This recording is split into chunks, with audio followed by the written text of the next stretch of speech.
Sana hemen çok hızlı bir şey soracağım. Başka birisine öğretebileceğin kadar bilgili olduğun bir konu var mı? Var ise ne? Videoyu durdur ve yoruma yaz. Peki şimdi o bilgili olduğun konuyu başkalarına öğreterek bundan para kazanmak ister misin? Kim istemez ki? İşte bu videoda sizlere nasıl eğitim vererek para kazanabilirsiniz bunu göstereceğim.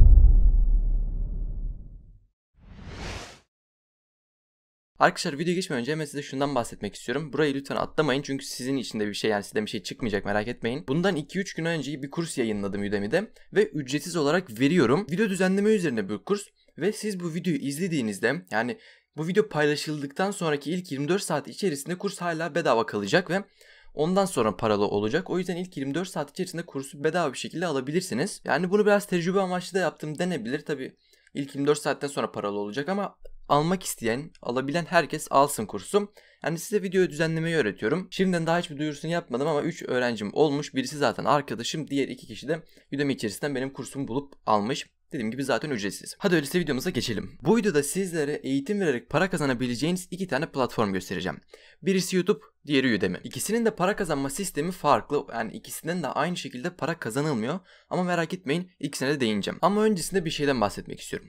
Eğer ki aklınızda şuna benzer sorular var ise, işte benim bilgili olup öğretebileceğim hiçbir şey yok ki veya bu konuda benden çok daha bilgili kişiler var, ben bundan para kazanamam diyorsanız bu tür soruları direkt kenara atıyoruz ve videomuza öyle devam ediyoruz. Öğretebileceğiniz bir şey illaki vardır. Yani biraz düşünmeniz yeterlidir. İsterseniz bu dijital bir şey olsun, isterseniz gerçek hayattan bir yetenek olsun. Mesela atıyorum, gitar mı çalabiliyorsunuz? Tamam, işte öğretebileceğiniz bir şey var. Nasıl gitar çalır? Bir kişiye nasıl gitar çalacağını öğretebilirsiniz. Veya sosyal medyada iyisinizdir. Yani sosyal medyada uzmansınızdır ya da reklamlar ile bir şeyiniz vardır. Analitik konularında iyisinizdir. Bu konuda bir şey eğitim verebilirsiniz. Tabii öncesinde gerekli bilgileri almanız gerekiyor. Ama yani bunun sınırları neredeyse yok yani. Herhangi bir sizin bildiğiniz ve hani etrafınızda bunu bilmeyen kişilerin olduğunu gördüğünüz bir şeyi öğretip bundan para kazanabilirsiniz. Kendimden örnek vermem gerekirse ben bir yıl öncesine kadar freelancing'in ne anlama geldiğini bile bilmiyordum. Ama hani araştırdım, videoları izledim, hatta bunun hakkında videolar bile hazırladım. Mesela YouTube kanalımın en çok izlenen videosu, bir hafta Fiverr'da çalıştım. Ben oraya girerken Fiverr hakkında yani en üst seviyeye çalışıp profesyonel birisi olarak girmiyordum. O videomu zaten biraz yani tecrübeyi kazanıp sizlere paylaştığım bir videoydu. Ve hani girdim, bakalım neler olacak, nasıl çalışıyor, bunu öğrendim. Ve şu an freelancing konusunda bayağı bir bilgiye sahibim. Yani ve şimdi mesela freelancing hakkında hiçbir bilgisi olmayan bir kişiye freelancingin ne olduğunu, nasıl çalışıldığını, neler yapması gerektiğinden bahsedebilirim. Demek istediğim, illaki eğitebileceğiniz, bilgili olduğunuz bir konu vardır. Yani yoksa bile bir şeyi öğrenebilirsiniz ve ondan sonra ondan para kazanabilirsiniz. Ha bir de şu soruya gelecek olursak, benden çok daha bilgili insanlar var, ben bundan para kazanamam. Size şöyle bir şey sormak istiyorum. YouTube'da neden bu kadar fazla kanal var? Neden 50 milyon abonesi olan bir kanal varken başka kanallarda açılıyor? Çünkü herkes farklı. Herkes bir konuyu farklı eleştiriyor, farklı yanlarından bahseder. Bir konuyu illaki biliyor olmanız öğretebileceğiniz anlamına gelmez. Birisi çok bilgilidir o konuda ama anlatımı kötüdür. Yani o öğrenciye o konuyu anlatamıyordur. Yani öğrenci gözünden bakamıyordur. Bir diğerinin o kadar bilgisi olmayabilir ama çok iyi anlatıyordur ve öğrenciyi direkt konuyu kapabiliyordur. Bu onu iyi bir eğitmen yapar. Mesela aranızdan bir kişi bu videonun konusunu alıp kendisi de çekebilir. Ben bunu çalmak olarak görmüyorum çünkü belki o kişi daha iyi anlatacak bu konuyu. Belki o kişi benim değinmediğim küçük bir noktaya değinecek ve bu o öğrencinin işine yarayacak. Zaten YouTube'daki içeriklerin çoğu yani çalmak olarak denemeyiz. Bu tarz şeyleri çalmak denemez.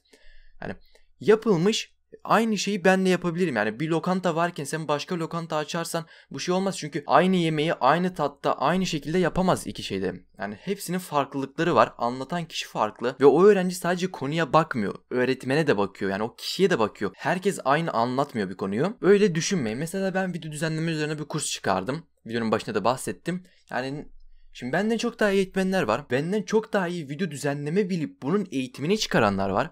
Bu benim çıkarmamam gerektiği anlamına gelmiyor. Ben de biliyorum. Ben de bir şey gösterebilirim ve bildiklerimi öğretiyorum. Bayağı konuştuk. Şimdi ilk platformumuza geçelim. İlk platformumuz Udemy. Udemy, şöyle basitçe bahsetmem gerekirse, kurslar çıkardığınız bir platform ve insanlar bu kursları satın alıp öğreniyorlar. Bölüm bölüm izleyip öğreniyorlar. Atıyorum şurada euro ile yazıyor ama her ülkeye göre bu Udemy'nin bir sistemi var. Her ülkenin para birimine göre gösteriyor. Mesela bende burada 30 euro yazıyor burada kursa. Bunu direkt dolar kuruna ya da euro kuruna koyup çevirmiyor. O ülkenin ekonomik durumuna göre çeviriyor. Ve mesela bir kişi gidip 50 lira bir kurs aldığında o kurs artık ömür boyu o kişide kalıyor. Mesela siz bu kursu 50 liraya alabilirsiniz. O kursu baştan sona izleyebilirsiniz ve gerekli bilgileri alabilirsiniz.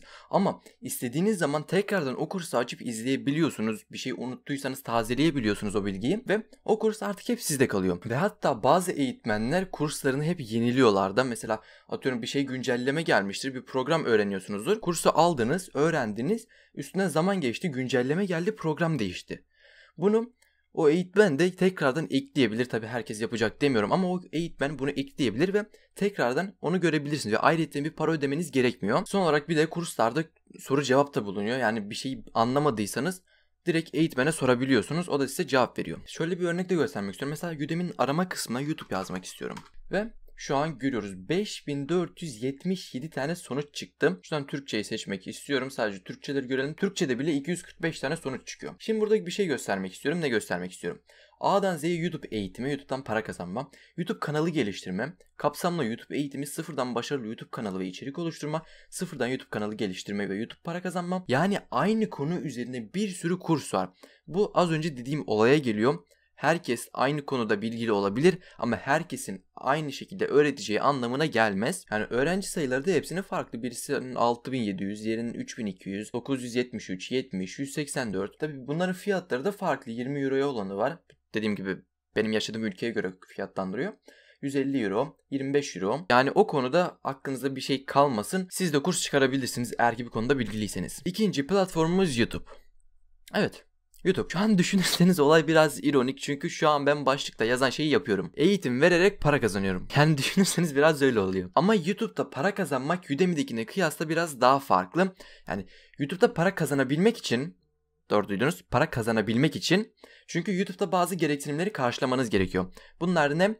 Mesela 1000 aboneyi geçmiş olmanız gerekiyor. 1000 takipçiniz olması gerekiyor. Ve son 12 ayda 4000 saat izlenme süreniz olması gerekiyor. Bunu da dakikaya çevirdiğimizde 240 bin dakika falan yapıyor. Bunları aştıktan sonra o zaman para kazanmaya başlayabiliyorsunuz. Ve ama bu zamanda biri sizin böyle kursunuzu satın alır gibi almıyor. Sizin videonuzu izliyorlar ve öğrenciden para çıkmıyor. Yani o izleyiciden para çıkmıyor çünkü YouTube'da bir videoyu izlemek tamamen bedava. Yani sizin videolarınızı öğrencileri bedava izliyor ama siz bundan para kazanıyorsunuz. Çünkü o izleyicilerin karşılarına reklamlar çıkıyor. Yani bedava izliyor ama yani bir şey yapmında olması gerekiyor. O yüzden reklamlar çıkıyor ve reklam izlemek zorunda kalıyorlar. Udemy'de böyle bir şey yok, reklam yok. Udemy'de direkt kursa para ödüyorsun. YouTube'da ise reklam izliyorsun. Ve o çıkan reklamları izlemeleri de eğitmenlere ya da YouTube kanal sahiplerine para kazandırıyor. Yani böyle bir durumda YouTube biraz daha tercih edilen diyebilirim. Çünkü yani sonuçta bedava, orada biraz da reklam izliyorlar öğrenciler yani. Yani tabii hepsinin kendine göre güzellikleri var. Şimdi böyle ayrımcılık yapamayız ama yani YouTube'da bedava izliyorsun ama farklı kanallardan izlemen gerekebiliyor. Yani bir kanal şu konu hakkında video çekmiştir. Devamı yok. Devamını başka kanaldan izleyeceksin. 2 farklı eğitmen, 2 farklı anlatış türleri. Ve böyle oysa ki Udemy'de kursu alıyorsun, hiç reklam izlemiyorsun, direkt pat pat izliyorsun. Direkt girişten başlıyor, her detayını anlatıyor kursta ve bitiriyor kursu. Yani aradaki farkı siz de anlayabiliyorsunuzdur bence. Bu iki platform içinde diyeceklerim böyleydi. İkisinin de kendine göre zorlukları var, ikisinin de kendine göre güzellikleri var. Hangisini tercih edeceğiniz biraz da size kalmış. Şundan da bahsetmek istiyorum ki Udemy'de bir kurs çıkarmak için kimlik doğrulamanız gerekiyor. Yani 18 yaşından büyük olmanız gerekiyor. Ben 18 yaşından büyük müyüm? Hayır. Şimdi bu nasıl oluyor? Bir dakika. Anlatacağım. Yani benim yaş kitlemde insanlar da var ve hani sizin de bildiğiniz bir konu olabilir ve siz de yani okulun yanı sıra bir de para kazanmak istiyor olabilirsiniz.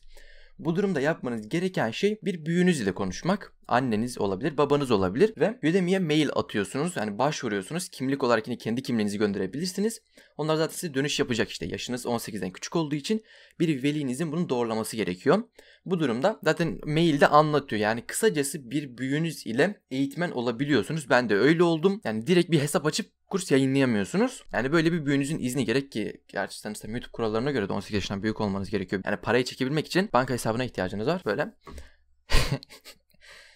Dediğim gibi her şeyin bir zorluğu var. Bu videolukta işte böyleydi.